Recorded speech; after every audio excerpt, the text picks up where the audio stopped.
प्राणाहुति। पूज्य दाजी के शब्दों में शब्द प्राणाहुति की, जैसा कि हार्टफुलनेस में इसकी व्याख्या की जाती है, अंग्रेजी में बड़ी सहजता से इसे यौगिक ट्रांसमिशन कहा जा सकता है।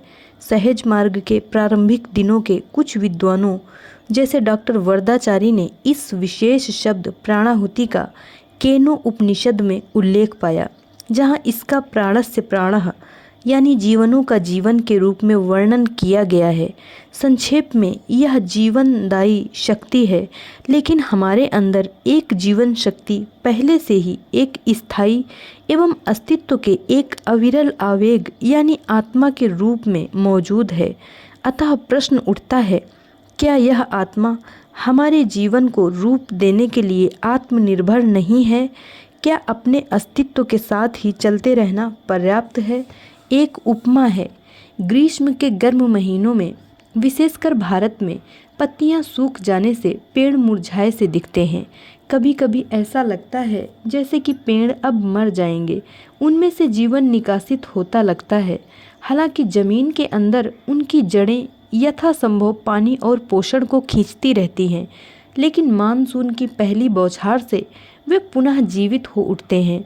नया जीवन शुरू होता है और चारों तरफ ताजगी होती है और चारों ओर आनंद व्याप्त हो जाता है। उसी तरह हम भी अपने अंदर की आत्मा के कारण अस्तित्व में रहते हैं, लेकिन जिस क्षण हम पहली शिटिंग लेते हैं, मास्टर से मिली पहली प्राणाहुति मानसून की पहली बारिश के समान है और जीवन रूपांतरित हो जाता है। हमें अपने जीवन में एक ताजगी महसूस होती है। तदुपरांत यह हमारे ऊपर यानी प्रापक पर निर्भर करता है कि हम इसका प्रयोग उत्तम रूप से करें, और यही हम पर सब परस्पर भिन्न हो जाते हैं। कुछ लोग इसे प्राप्त करते हैं और कुछ समय बाद या तो पद्धति को छोड़ देते हैं या अभ्यास छोड़ देते हैं। हम में से बहुत अभी भी यहाँ हैं, फिर भी जो हमें दिया जाता है उसका पूरा लाभ नहीं उठा पा रहे हैं। हम कहाँ गलती कर रहे हैं? आइए एक बार फिर बारिश की समरूपता पर ध्यान दें। बारिश उपजाऊ मिट्टी पर, रेगिस्तान में और पत्थरों पर गिरती है, और प्रत्येक वातावरण इस जीवनदायी बारिश के लिए अलग तरह से प्रतिक्रिया करता है। इसी तरह प्रत्येक आत्मा इस प्राणाहुति के लिए उस व्यक्ति के स्वभाव के अनुसार ही प्रतिक्रिया करती है। आइए अब घमंड की चरम सीमा का एक उदाहरण लेते हैं। यदि आप ध्यान में अत्यधिक घमंड पूर्वक बैठते हैं और कहते हैं कि ओ मास्टर, मुझे अपनी प्राणाहुति दें, और बड़े ही अनादरपूर्ण ढंग से बैठते हैं, तो क्या होता है? तब आप प्राणाहुति कैसे प्राप्त करेंगे? वे मास्टर शायद आपको दे भी रहे हों, लेकिन आपकी आंतरिक और बाह्य स्थिति इसको प्राप्त करने के लिए तैयार नहीं है। आप ग्रहण करने की मनोवस्था में नहीं हैं। तो जैसा कि वे कहते हैं, यह हवा के साथ उड़ जाती है। उसके विपरीत जब आप प्राणाहुति के लिए बहुत ग्रहणशील होते हैं, जब आप में विनम्रता होती है, अंदर एक खालीपन होता है, एक भावनात्मक खालीपन, तब यह आप पर बरसती है। आप इसे ग्रहण करते हैं और यह आपके समस्त शरीर में प्रवाहित होती है और आप शीघ्र ही एक स्वचालित वाहक बन जाते हैं। हमारे मिशन में केवल प्रशिक्षक ही वाहक नहीं हैं, बल्कि सभी अभ्यासी कुछ हद तक सहज मार्ग के सत्व को प्राणाहुति द्वारा फैलाने वाले वाहक हैं। हम केवल इसे प्राप्त ही नहीं करते हैं, बल्कि एक व्यक्ति जो इसे अच्छी तरह ग्रहण करता है, एक ऐसे सत्व से तृप्त हृदय की उपस्थिति से अनजाने में ही दूसरों को भी लाभान्वित करता रहता है। जैसे कि हम गुजरात में कहते हैं कि यदि कुएं में ही पानी नहीं है तो आप अपनी टंकी कैसे भरोगे और कैसे अपनी गाय भैंसों को पानी दोगे? आप यह नहीं कर सकते। आपकी टंकी खाली रहेगी क्योंकि कुआं खाली है।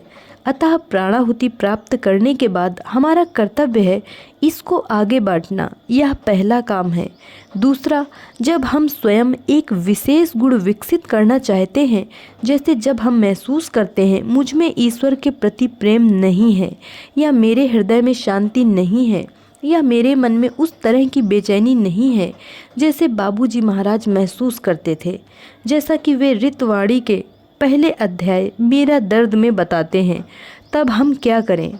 पहले हम प्रार्थना करें, फिर हम सिटिंग के लिए जाएं और मास्टर या प्रशिक्षक अपने हृदय में वैसी ही तड़प पैदा करेंगे, उसे चेतना की ऊपरी सतह तक लाकर उसे आपको ट्रांसमिट करेंगे या फिर आप में अनुनादित होगी।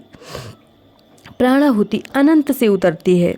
बहन कस्तूरी ने प्राणाहुति को आदि शक्ति कहकर परिभाषित किया। शब्द समाधि, आदि और आदि शक्ति सभी परस्पर संबद्ध हैं। यदि आप संस्कृत शब्द समाधि का विच्छेद सम और अधि से करें तो सम का अर्थ है के समान और अधि का अर्थ है जो रचना के पूर्व प्रचलित थी। अतः समाधि का वह अवस्था है जो ब्रह्मांड की रचना से पहले की अवस्था के समान है। जो ऊर्जा या कंपन उस समय थे जब गति में आए तो आदि शक्ति बने। शक्ति का अर्थ है ऊर्जा और आदि का अर्थ है जो रचना के पूर्व प्रचलित था। मेरे विचार से यह प्राणाहुति की बहुत अच्छी परिभाषा है। मौलिक शक्ति। प्रश्न है, मैंने आपको कहते सुना है कि कृपा वह कर सकती है जो कई 100 प्राणाहुति भी नहीं कर सकती, जैसे कि यह किसी अलग स्रोत से आ रही हो। यह इतनी शक्तिशाली क्यों है? हमें पता है कि आनंद की अवस्था अधिक पवित्र और सूक्ष्म है और कभी कभी हम इस अवस्था में हो सकते हैं, लेकिन इसका यह अर्थ नहीं कि कृपा बरस रही है। क्या इसे आप विस्तार से समझा सकते हैं?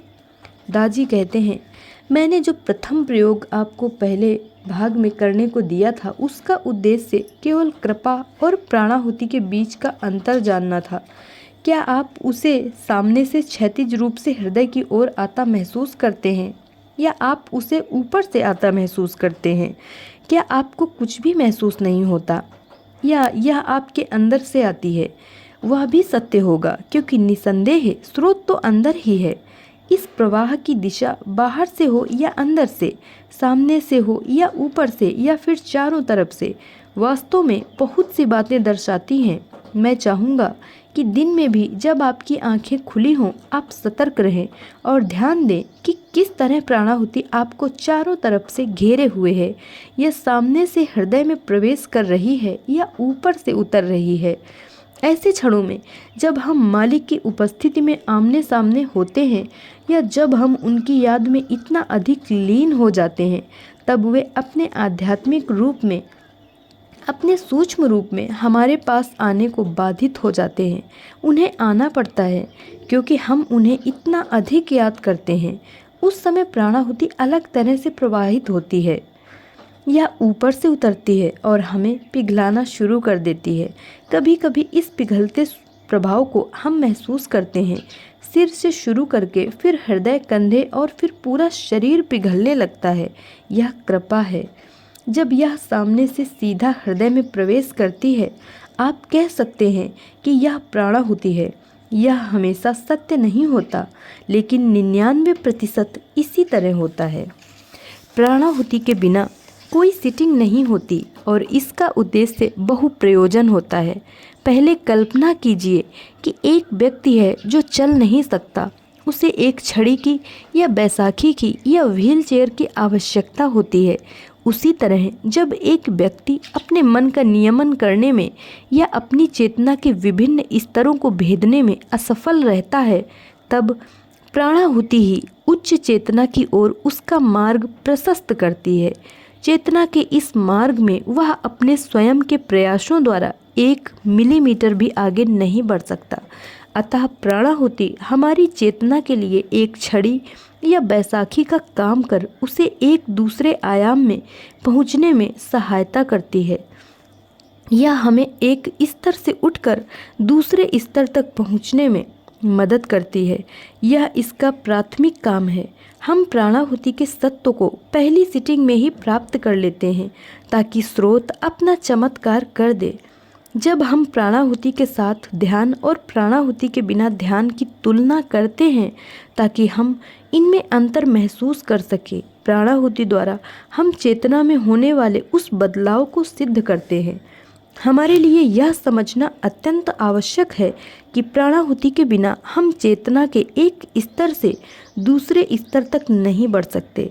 हम एक अपंग व्यक्ति की तरह जो व्हील चेयर के बिना हिल नहीं सकता, एक ही जगह पर अटके रहते हैं।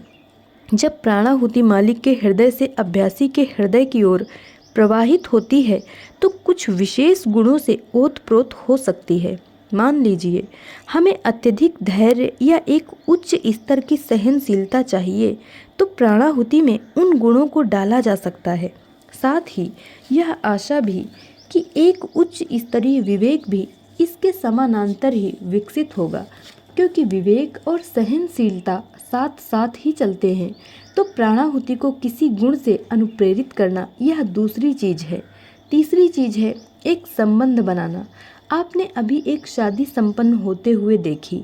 यहाँ भी प्राणाहुति विवाह के बंधन में बंध रहे उन दो व्यक्तियों के दिलों को जोड़कर अपनी भूमिका अदा करती है। संबंध कई स्तरों पर जुड़ते हैं। दूसरा उदाहरण है कि जब हम अपनी परिचायक सीटिंग लेते हैं, तीसरी सीटिंग में मालिक और अभ्यासी के बीच एक संबंध स्थापित होता है। परिणाम स्वरूप भविष्य में जब हम ध्यान के लिए बैठते हैं तो प्राणाहुति स्वतः ही उतरने लगती है। तो यह चैनल प्राणाहुति द्वारा ही स्थापित होता है और अंततः जैसे ही प्रवाह ऊपर से नीचे आता है और अपना कार्य करता है, इसकी सहायता से सफाई भी हो सकती है। हम सफाई के समय जानबूझकर प्राणाहुति नहीं देते, क्योंकि जैसे ही हम 2 या 3 काम एक साथ करते हैं हमारी इच्छा शक्ति क्षीण हो जाती है। लेकिन सफाई प्राणाहुति की मदद से की जा सकती है। ये कुछ ऐसी चीज़ें हैं जो प्राणाहुति करती है। यदि मुझे कुछ और विचार आते हैं तो मैं आपके साथ उन्हें बांटूंगा। धन्यवाद।